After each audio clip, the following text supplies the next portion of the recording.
Book 6. Interludes in Field and City. No gods, but only Trojans and Achaeans were left now in the great fight on the plain. It swayed this way and that between the rivers, with levelled spears moving on one another. Ajax Telamonius, Achaean bastion on defence, attacked and broke a Trojan mass, showing his men the way, by killing the best man of all the Thracians, Acamas, Eucerus' brawny son. He hit him on the forecrest, and the spearhead clove his frontal bone, lodged in his brain, filling his eyes with darkness. Diomedes then slew Axylus Teuthranides from the wall town of Arisbe. A rich man and kindly, he befriended all who passed his manor by the road. But none of these could come between him and destruction now, as the Achaean killed him, killing with him Calesius, his aide and charioteer, leaving 2 dead men to be cloaked in earth. Euryalus killed Dresus and Opheltius, then met the twins Aesepus and Pedasus, born by Abarbaria, a sea nymph, to Bucolion, son of Laomedon, his first and secret child. When Bucolion served as a shepherd, he had loved the nymph, and she conceived these twins. Euryalus now broke their valour, cut them down, and bent to drag from their dead shoulders belted swords and bucklers. Polypoetes killed Astyaelus.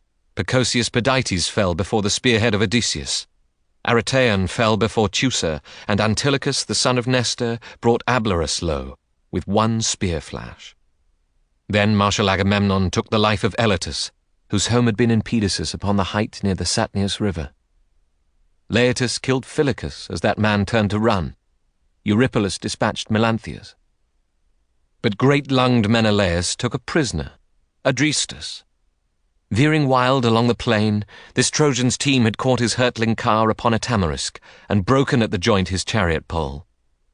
The animals then galloped on toward Troy with all the rest who panicked, but the driver, flung out of his car head over heels, landed alongside face down in the dust, and there with his long spear stood Menelaus.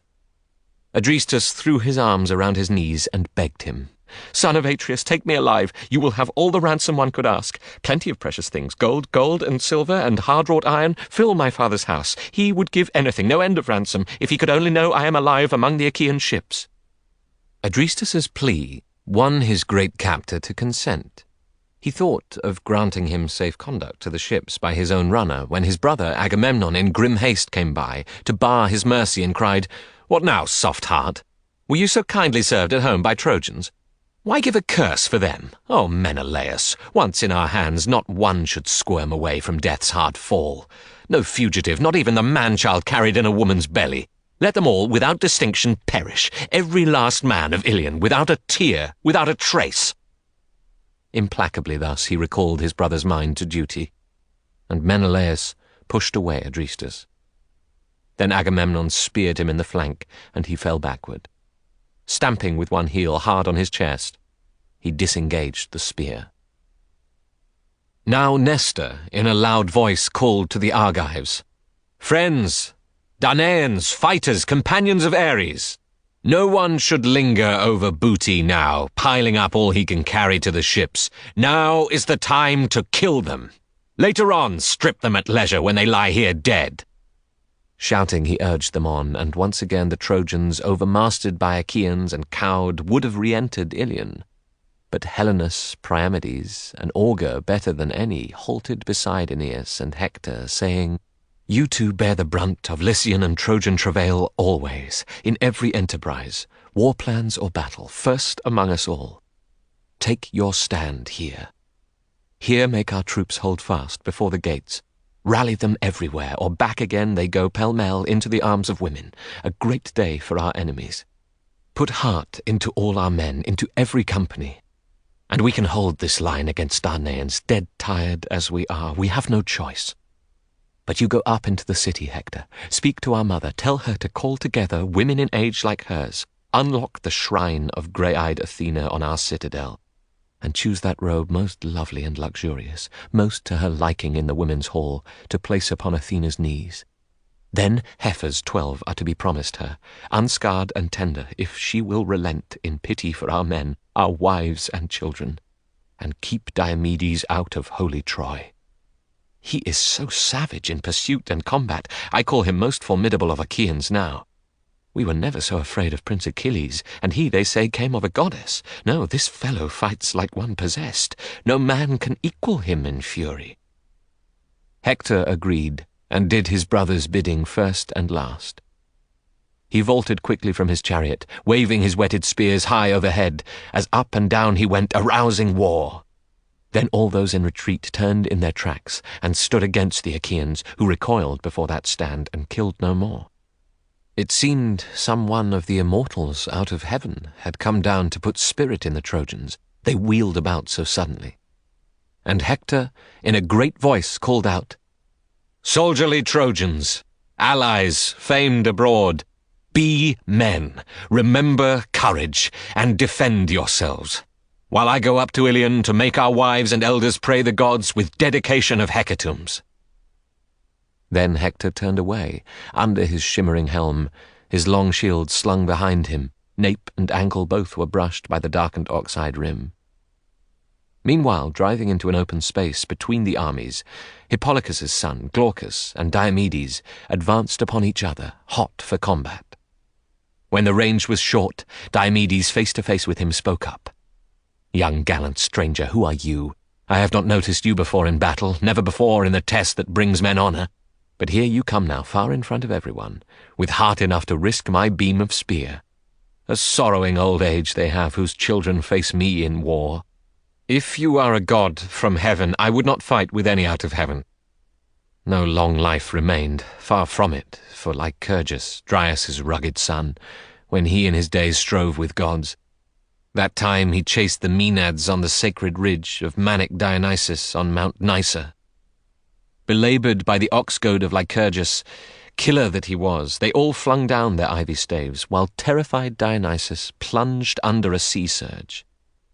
In her arms Thetis received him, shaking from head to foot, after that yelling man's pursuit. And now the gods whose life is ease turned on Lycurgus. Zeus put out his eyes, his days were numbered, hated by them all. I would not fight, not I, with gods in bliss. But you, if you are man and mortal, one who feeds on harvest of the grainland, take one step nearer, and before you know it, you will come up against the edge of death." Hippolochus's distinguished son replied, "Why ask my birth, Diomedes? Very like leaves upon this earth are the generations of men. Old leaves cast on the ground by wind, young leaves the greening forest bears when spring comes in. So mortals pass, one generation flowers, e'en as another dies away. My lineage. If you are really bent on knowing all, and many others know my story, listen. Ephyra is a city on the Gulf of Argos.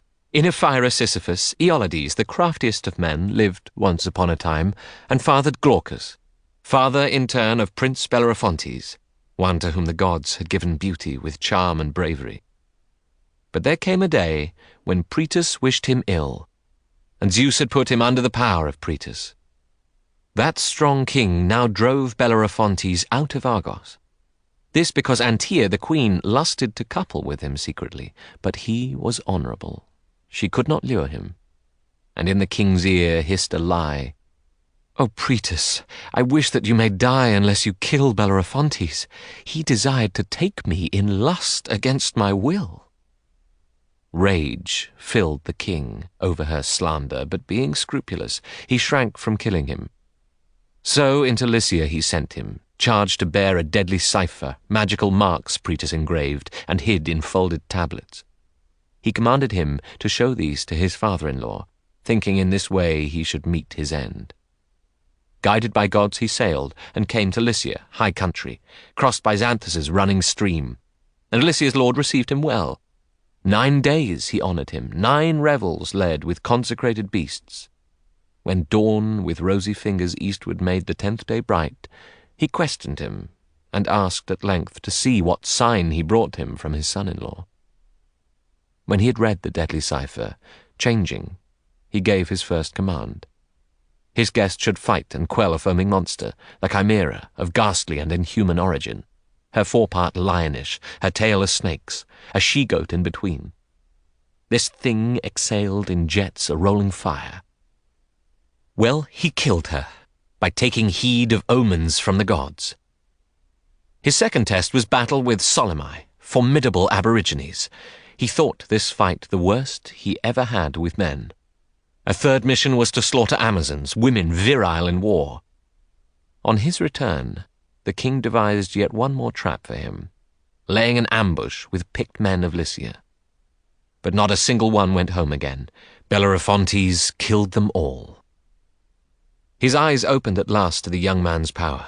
Godly from godly lineage, the king detained him, offered him his daughter, gave him too a moiety of royal privileges. And Lycians, for their part, set aside their finest land for him, vineyard and plough-land fertile for wheat fields. The king's daughter bore 3 children to Bellerophontes, Isandros, Hippolochus, and Laodamia.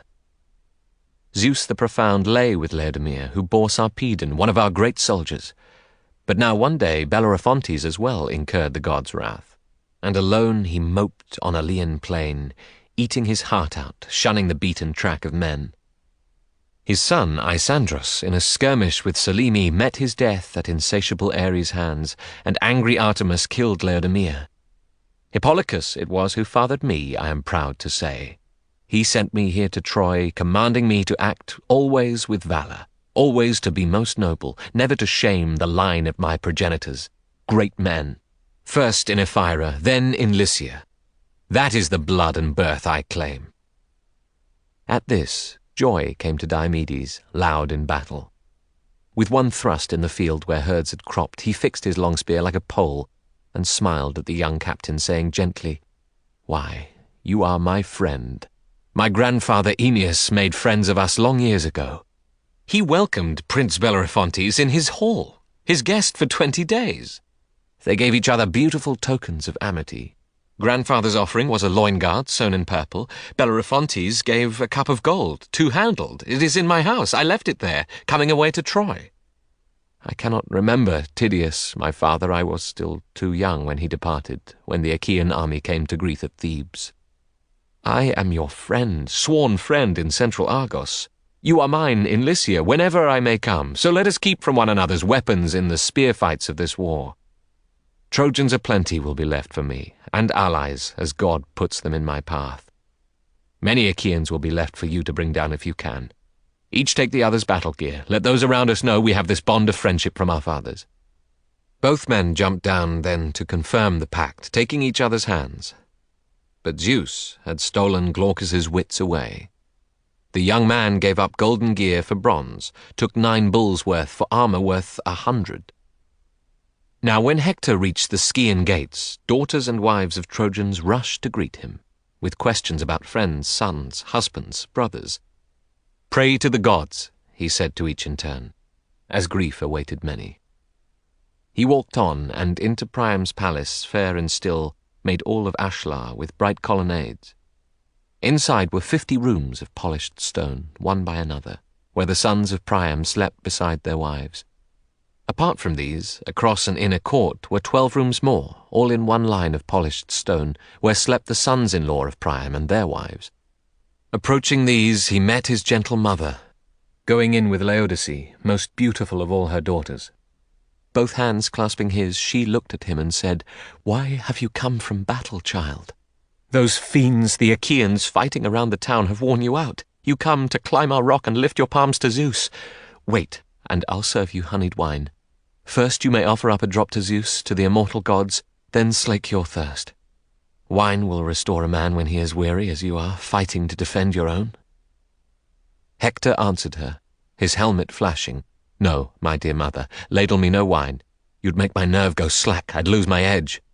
May I tip wine to Zeus with hands unwashed? I fear to. A bespattered man and bloody may not address the lord of gloomy cloud. No, it is you I wish would bring together our older women with offerings, and go visit the temple of Athena, hope of soldiers. Pick out a robe, most lovely and luxurious, most to your liking in the women's hall. Place it upon Athena's knees. Assure her a sacrifice of heifers, 12 young ones, ungoaded ever in their lives, if in her mercy, relenting toward our town, our wives and children, she keeps Diomedes out of holy Troy. He is a wild beast now in combat and pursuit. Make your way to her shrine, visit Athena, hope of soldiers. As for me, I go for Paris, to arouse him, if he listens. If only earth would swallow him here and now. What an affliction the Olympian brought up for us in him. A curse for Priam and Priam's children. Could I see that man dwindle into death's night, I'd feel my soul relieved of its distress. So Hector spoke, and she walked slowly on into the Megaron. She called her maids, who then assembled women from the city. But Hecate went down to the low chamber, fragrant with cedar, where the robes were kept. Embroidered work by women of Sidonia, Alexandrus had brought that time he sailed and ravished Helen, princess, pearl of kings. Hecate lifted out her loveliest robe, most ample, most luxurious in brocade, and glittering like starlight under all. This offering she carried to Athena, with a long line of women in her train. On the Acropolis, Athena's shrine was opened for them by Theano, stately daughter of Cisseus, wife to Antenor, and chosen priestess of Athena. Now all crying loud stretched out their arms in prayer, while Theano with grace took up the robe, to place it on fair-haired Athena's knees. She made petition then to Zeus's daughter. Lady, excellent goddess, towering friend of Troy, smash Diomedes' lance-haft. Throw him hard below the Scaean gates before our eyes. Upon this altar we'll make offering of 12 young heifers never scarred. Only show mercy to our town, mercy to Trojan men, their wives and children. These were Theano's prayers, her vain prayers. Pallas Athena turned away her head. During the supplication at the shrine, Hector approached the beautiful house Alexandrus himself had made, with men who in that time were master builders in the land of Troy. Bedchamber, hall, and court in the upper town they built for him near Priam's hall and Hector's. Now Hector, dear to Zeus, went in, his hand gripping a spear 11 forearms long, whose bronze head shone before him in the air, as shone around the neck a golden ring. He found his brother in the bedchamber, handling a magnificent cuirass and shield, and pulling at his bent horn bow, while Helen, among her household women, sat nearby, directing needlecraft and splendid weaving. At sight of him, to shame him, Hector said, "Unquiet soul, why be aggrieved in private? Our troops are dying out there where they fight around our city under our high walls. The hue and cry of war, because of you, comes in like surf upon this town. You'd be at odds with any other man you might see quitting your accursed war. Up! Into action before torches thrown make the town flare." And shining like a god, Alexandrus replied, "Ah, Hector, this call to order is no more than just. So let me tell you something, hear me out. No pettishness, resentment toward the Trojans kept me in this bedchamber so long, but rather my desire, on being routed, to taste grief to the full. In her sweet way my lady rouses me to fight again, and I myself consider it better so. Victory falls to one man, then another. Wait while I put on the war god's gear, or else go back. I'll follow, sure to find you." For answer, Hector in his shining helm said not a word, but in low tones, enticing Helen murmured, "Brother dear, dear to a whore, a nightmare of a woman. That day my mother gave me to the world, I wish a hurricane blast had torn me away to wild mountains or into tumbling sea to be washed under by a breaking wave before these evil days could come, or granted terrible years were in the gods' design. I wish I had had a good man for a lover, who knew the sharp tongues and just rage of men. This one, his heart's unsound and always will be, and he will win what he deserves. Come here, and rest upon this couch with me, dear brother. You are the one afflicted most by harlotry in me, and by his madness, our portion all of misery given by Zeus, that we may live in song for men to come." Great Hector shook his head, his helmet flashing, and said, "No, Helen, offer me no rest. I know you are fond of me. I cannot rest. Time presses, and I grow impatient now to lend a hand to Trojans in the field, who feel a gap when I am gone. Your part can be to urge him, let him feel the urgency to join me in the city. He has time. I must go home to visit my own people, my own dear wife, and my small son. Who knows if I shall be reprieved again to see them, or beaten down under Achaean blows as the immortals will." He turned away, and quickly entered his own hall, but found Princess Andromache was not at home. With one nursemaid and her small child, she stood upon the tower of Ilion in tears, bemoaning what she saw. Now Hector halted upon his threshold, calling to the maids, "Tell me at once and clearly, please, my lady Andromache, where has she gone? To see my sisters or my brothers' wives, or to Athena's temple? Ladies of Troy are there to make petition to the goddess." The busy mistress of the larder answered, "Hector, to put it clearly as you ask, she did not go to see your sisters, nor your brothers' wives, nor to Athena's shrine, where others are petitioning the goddess. Up to the great square tower of Ilion she took her way, because she heard our men were spent in battle by Achaean power. In haste, like a madwoman, to the wall she went, and nurse went too, carrying the child." At this word, Hector whirled and left his hall, taking the same path he had come by, along byways, walled lanes, all through the town, until he reached the Scaean gates, whereby before long he would issue on the field. There his warm-hearted lady came to meet him running, Andromache, whose father Aethon once had ruled the land under Mount Placus, dark with forest, at Thebe under Placus, lord and king of the Cilicians. Hector was her lord now, head to foot in bronze, and now she joined him. Behind her came the maid who held the child against her breast, a rosy baby still, Hectorides, the world's delight, as fresh as a pure shining star. Scamandrius his father named him. Other men would say Astyanax, lord of the lower town, as Hector single-handedly guarded Troy. How brilliantly the warrior smiled in silence, his eyes upon the child. Andromache rested against him, shook away a tear, and pressed his hand in both her own to say, "O my wild one, your bravery will be your own undoing. No pity for our child, poor little one, or me in my sad lot, soon to be deprived of you. Soon, soon, Achaeans as one man will set upon you and cut you down. Better for me without you, to take cold earth for mantle. No more comfort, no other warmth after you meet your doom, but heartbreak only. Father is dead, and mother. My father great Achilles killed when he besieged and plundered Thebe, our high town, citadel of Cilicians. He killed him, but, reverent at least in this, did not despoil him. Body, gear, and weapons forged so handsomely he burned, and heaped a barrow over the ashes. Elms were planted round by mountain nymphs of him who bears the storm cloud. Then 7 brothers that I had at home in one day entered death's dark place. Achilles, prince and powerful runner, killed all 7, amid their shambling cattle and silvery sheep. Mother, who had been queen of wooded Placus, he brought with other winnings home and freed her, taking no end of ransom. Artemis, the huntress, shot her in her father's house. Father and mother, I have none but you, nor brother Hector, lover, none but you. Be merciful, stay here upon the tower. Do not bereave your child and widow me. Draw up your troops by the wild fig tree. That way the city lies most open. Men most easily could swarm the wall where it is low. 3 times at least their best men tried it there, in company of the 2 called Ajax, with Idomeneus, the Atriide, Diomedes, whether someone who had it from oracles had told them, or their own hearts urged them on. Great Hector in his shimmering helmet answered, "Lady, these many things beset my mind no less than yours. But I should die of shame before our Trojan men and noble women, if like a coward I avoided battle, nor am I moved to.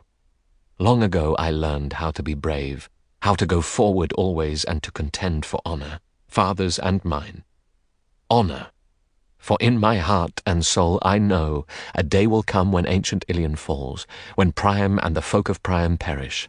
Not by the Trojans' anguish on that day am I so overborne in mind, the pain of Hecate herself, or Priam king, or of my brothers, many and valorous, who will have fallen in dust before our enemies, as by your own grief, when some armed Achaean takes you in tears, your free life stripped away.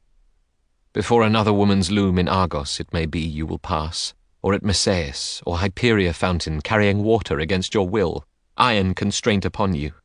And seeing you in tears, a man may say, 'There is the wife of Hector, who fought best of Trojan horsemen when they fought at Troy.' So he may say, and you will ache again for one man who could keep you out of bondage. Let me be hidden dark down in my grave before I hear your cry or know you captive." As he said this, Hector held out his arms to take his baby, but the child squirmed round on the nurse's bosom and began to wail, terrified by his father's great war helm, the flashing bronze, the crest with horsehair plume, tossed like a living thing at every nod. His father began laughing, and his mother laughed as well. Then from his handsome head, Hector lifted off his helm, and bent to place it bright with sunlight on the ground. When he had kissed his child, and swung him high to dandle him, he said this prayer: "O Zeus, and all immortals, may this child, my son, become like me a prince among the Trojans. Let him be strong and brave, and rule in power at Ilion. Then some day men will say, 'This fellow is far better than his father.'" Seeing him home from war, and in his arms the blood-stained gear of some tall warrior slain, making his mother proud. After this prayer, into his dear wife's arms he gave his baby, whom on her fragrant breast she held and cherished, laughing through her tears. Hector pitied her now. Caressing her, he said, "Unquiet soul, do not be too distressed by thoughts of me. You know no man dispatches me into the undergloom against my fate. No mortal either can escape his fate, coward or brave man, once he comes to be. Go home, attend to your own handiwork at loom and spindle, and command the maids to busy themselves too.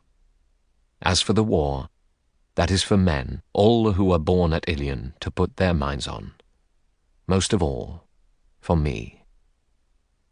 He stooped now to recover his plumed helm as she, his dear wife, drew away, her head turned and her eyes upon him brimming tears. She made her way in haste then to the ordered house of Hector and rejoined her maids, moving them all to weep at sight of her. In Hector's home they mourned him, living still, but not, they feared, again to leave the war, or be delivered from Achaean fury. Paris, in the meantime, had not lingered. After he buckled his bright war gear on, he ran through Troy, sure-footed, with long strides. Think how a stallion, fed on clover and barley, mettlesome, thundering in a stall, may snap his picket rope and canter down a field. To bathe as he would daily in the river, glorying in freedom, head held high, with mane over his shoulders flying. His dazzling work of finely jointed knees takes him around the pasture haunts of horses.